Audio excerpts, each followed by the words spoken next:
Thank you, sir, for those detailed remarks. Please hold on. So, you raise your hands, हाथ खड़ा कर दीजिए. Micers आपके पास आएंगे. So we will start with you in the first row. Where are the micers? आप आइए, इनको दे दीजिए. जो, yeah, CC sir will take 4-5 questions at one time. So after that we'll take the next person. Yeah. Sir, मैं मोहित दुबे हूँ news nation से. Sir, मेरा सवाल ये है कि आपने 7 चरणों में मतदान ये करवाया है. बहुत बड़ी चुनौती है क्योंकि दुनिया का सबसे बड़ा लोकतंत्र हिंदुस्तान है. अपोजिशन पार्टियां जो है ये आरोप लगा रही हैं कि 7 चरणों में क्या जरूरत है और इसकी वजह से सत्ताधारी दल को फायदा होता है. और छोटा सा सवाल सर एक और है कि ईवीएम को लेकर लगातार अपोजिशन धरना दे रहा है, सवाल उठा रहा है. आप हमेशा ये कहते रहे कि निष्पक्षता के साथ आप मतदान करवाते रहते हैं ईवीएम के माध्यम से, तो उनके सवाल के बारे में आप क्या जवाब देंगे? आप ये जो लाइट जैकेट पहने हैं सेंटर में, इनको दे दीजिए. जो, हाँ, या, जस्ट होल्ड ऑन. सर, मेरा नाम रविंद्र सिंह शोरान है. I would like to ask कि जो आपने बताया कि 3500 करोड़ रुपए को सीज किया, उसके बाद कार्रवाई कितने लोग जेल गए, कौन कौन सी पॉलिटिकल पार्टीज इन्वॉल्व थी, और जो लीकर सीज किया गया उसमें कितने केसेस रजिस्टर हुए, उसकी डिटेल्स इलेक्शन कमीशन हमारे साथ कभी शेयर करता नहीं है after the election happens. This lady in the front, या इधर मिडिल में जो है, इनको माइकर्स, हाँ, इनको दे दीजिए. या इनको दे दीजिए. हाँ, please switch on your mic.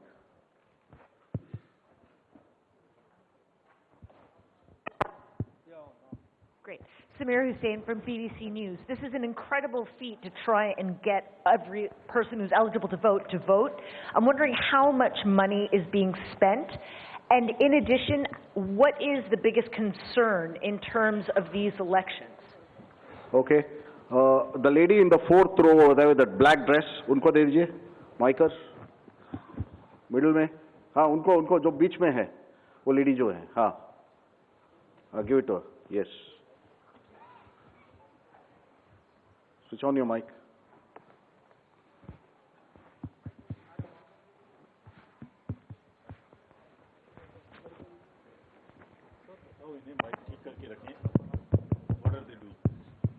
Hi, I'm Ashlyn.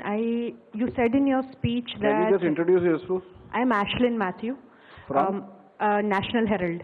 Thank you. You had said in your speech that there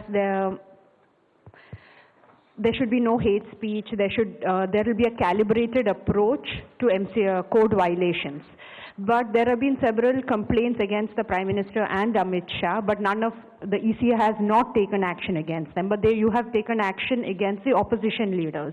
So even if you take a calibrated approach, so won't it be the opposition leaders who get picked up more, who will get notice from you more than the ruling party leaders? Yeah, the gentleman in the second row here. Yeah, please. Yeah, mic is live. Hello. Sir, Venkatraman from Dinamala, from Tamil Nadu. Sir, every election you are getting new experience regarding the control of money power. How are you going to control the money power? For example, last election 2019, at Vellore constituency, the candidate Kadir Anand, from his place, crores and crores of rupees money has been recovered from him. But what kind of action has been taken against him? And he is going to be the future candidate from the same constituency. Let me first take the answers of these questions of the first round. First question ये था कि 7 phase में election क्यों, और opposition parties का ये आरोप है कि 7 फेज में होने से लेवल प्लेइंग फील्ड डिस्टर्ब होती है, किसी को फायदा होता है. एक बार कभी पूरी कंट्री का भौगोलिक और ज्योग्राफिक इतिहास और ज्योग्राफिक स्थिति को नजर डाल के देखिए. नदी, नाले, बर्फ, पहाड़, जंगल, गर्मी, सिक्योरिटी फोर्सेस का मूवमेंट कभी सोच के देखिए. They will be moving like within 3 to 4 days between the gap in the phases. They will move, they will walk length and breadth of the country. उनके ऊपर प्रेशर कभी देखिए कितना होता होगा. कभी इलेक्शन मशीनरी की पूरी प्रोसेस, कभी एग्जाम्स, कभी फेस्टिवल्स, होली, रमजान, रामनवमी, पता नहीं क्या क्या फेस्टिवल्स बीच में है। जब कैलेंडर पे हम लेके बैठते हैं तो एक डेट फिक्स करते हैं, दूसरे में चली जाती है, दूसरे फिक्स करते हैं, कहीं प्रॉब्लम आ जाती है। हम किसी को फेवर करने के लिए, किसी को नुकसान करने के लिए कोई भी एक्शन नहीं लेते, कोई भी एक्शन नहीं लेते। किसी को ऐसा भ्रम है तो वो गलत है। हम फैक्ट्स पे बात कर सकते हैं। जहां की जो मैंने कहा था, हर राज्य अपने आप में अलग अलग है। किसी राज्य में 1 में भी है, किसी राज्य में 7 में भी है। जिन राज्यों में 7 में है वहां का विस्तार बहुत बड़ा है, नंबर ऑफ पार्लियामेंट्री कॉन्स्टिट्यूएंसीज बड़ी हैं, कंटेस्टेशंस ज्यादा हैं, इसलिए वो 7 में है। My friend from the Tamil Nadu has asked, वहां 1 में है, लेकिन वहां दूसरा चैलेंज है जिसके लिए what he has talked about, there is a challenge of money power in that particular state, and as I mentioned we are extremely careful of what he has asked. If you learn it from the assembly elections which happened in another southern state recently, we have been able to cure that menace of money power to a very large extent, and we would control this. Please don't be worried. Similarly, I'll on the expenditure side take this question from BBC that how much we spend. Each candidate is allowed to spend in the parliamentary constituencies up to 80 lakhs, up to limit, and in the assembly up to 90, up to 90 lakhs, and in the assembly up to 38. So if you combine amongst the candidate, that's the upper limit, which is the expenditure. You have asked about, somebody asked about EVMs. EVMs के बारे में मैं बहुत बार बता चुका हूं, लेकिन ठीक है, आपने फिर क्वेश्चन पूछा है तो, और देश में एक ऐसा अभियान भी चल रहा है जिसको बताना भी जरूरी है, इसलिए मैं थोड़ा विस्तार में बता ही देता हूं।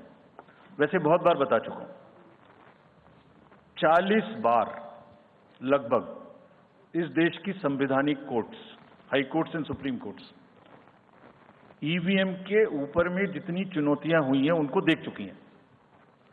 चुनौतियां किस प्रकार की हुई? ये हैक हो सकती है, चोरी हो जाती है, 19 लाख मिसिंग हैं, इसमें दिखाई नहीं देता है, ये कंप्यूटर से खराब हो जाती है, रिजल्ट्स बदल सकता है, मैनिपुलेट हो सकता है। हर बार संवैधानिक कोर्ट्स ने इसको रिजेक्ट किया है। क्या कहा है? कभी कहा कि इसमें वायरस लग ही नहीं सकता, no question of introducing virus. कभी कहा इनवैलिड वोट्स नहीं हो सकते, कभी कहा रिगिंग इज नॉट पॉसिबल, कभी कहा कि when there is section 61A in the RP act which empowers the use of the EVM, जब तक वो खत्म ना हो जब तक ये प्रश्न उठाना गलत है। कभी कहा कि EVMs are foolproof devices for counting and allegations of tampering are baseless. कभी कहा कि आप 1 के बदले 5 वीवीपैट गिनिए, वो हमने शुरू कर दिया। अब तो ये आ गया है नतीजा कि कोर्ट्स ने जुर्माना लगाना शुरू कर दिया। दिल्ली हाई कोर्ट ने मिस्चीवियस कहते हुए 10,000 रुपए का जुर्माना लगाया, फिर माननीय उच्चतम न्यायालय ने 50,000 रुपए का जुर्माना लगाया। अभी फिर रिसेंटली माननीय उच्चतम न्यायालय ने एक पिटीशन खत्म की है। कितनी बार सुनेंगे? क्यों बार बार वही बिलाप करना है? कोई चीज है तो हमसे पूछिए। हैक नहीं हो सकती, किसी सूरत में नहीं हो सकती, एंड जो परिणाम आते हैं वही प्रमाण है, बार बार परिणाम आते हैं। कोई भी ईवीएम लेके बैठ जाता है सोशल मीडिया पे, वो डिब्बा लेके एक बैठ जाता है, और आजकल एक नया ट्रेंड शुरू हुआ है, वो थोड़ा सा एक्सपर्ट भी बन जाता है। आजकल 1-2 एक्सपर्ट भी चल रहे हैं सोशल मीडिया पे, वो कहाँ की डिग्री है, कहाँ के एक्सपर्ट हैं, थोड़ा देखना भी चाहिए। वो बताते हैं कि ये डिब्बा है, वो टूल बॉक्स जैसा डिब्बा होता है, उसके अंदर में क्या है पता नहीं है, उसमें से एक गत्ते के डिब्बे में से एक स्लिप भी निकलती है। वो धरना भी हो जाता है कि ये स्लिप बदल गई, मैंने यहाँ बटन दबाया था और यहाँ ही गलत निकल गई। भाई आपने क्या दबाया था, किसी को बताया था क्या? क्या निकला, किसी को बताया था क्या? अरे संविधान कोर्ट्स कह रही हैं। अच्छा, जितनी बार हमसे आप पूछेंगे उतनी बार हम उसका एक क्वेश्चन लेके आपको FAQs में डाल देंगे। 100+ क्वेश्चन हैं। और भाई political parties have come into existence because of the EVMs. There are many smaller political parties which in the age of the ballot papers might have not come into the existence. It was the fairness and the political parties know in the heart of their hearts. सब EVMs का 3-3 बार mock poll होता है, candidates के सामने में होता है। फिर भी अगर कुछ आप किताब लाए हैं, किसी के पास है क्या? एक हमने किताब भी बनाई है, एक जितने लीगल केसेस 40 केस, देखिए these are 40 cases on EVM. इसमें FAQ भी है, आप सब लीजिए इस किताब को हमसे। इसमें FAQ भी है और इसमें फ्लो चार्ट्स भी हैं। देखिए हमारी वेबसाइट पे है ये, थोड़ा पढ़ने का तो कष्ट करिए, खासतौर से जो एक्सपर्ट महोदय हैं, वो बहुत सारे एक्सपर्ट्स हैं यहाँ, मतलब कंट्री में कोई भी बन जाता है, किसी पे कोई रोक नहीं है। हमने इसमें चार्ट भी लगाया है कि कितनी बार सत्ता में रहने वाली पार्टियां ईवीएम ने बदल दी। तो मुझे भी ईवीएम पे फिर मैं रात सोच रहा था ये प्रश्न तो आएगा जरूर, तो फिर रात को मैंने कुछ लिखा अपने हाथ से, वो फिर आपको सुनाता हूं। अधूरी हसरतों का इल्जाम, अधूरी हसरतों का इल्जाम हर बार हम पर लगाना ठीक नहीं। ये ईवीएम कह रही है, मैं नहीं कह रहा हूं। अधूरी हसरतों का इल्जाम हर बार हम पे लगाना ठीक नहीं। वफा खुद से नहीं होती, खता ईवीएम की कहते हो। और बाद में गोया जब परिणाम आता है तो उस पर कायम भी नहीं रहते, आप ही के पक्ष में रिजल्ट आ जाता है। ये क्या बात है भाई? कितने दिन? EVMs are 100% safe, 100% sure. We know now. In last 2 years, again, we have done large number of improvements. एक EVM की नंबर जो भी किस बूथ पे जाएगी वो कैंडिडेट को दिया जाएगा, इसलिए इसमें कोई प्रॉब्लम नहीं है। नाउ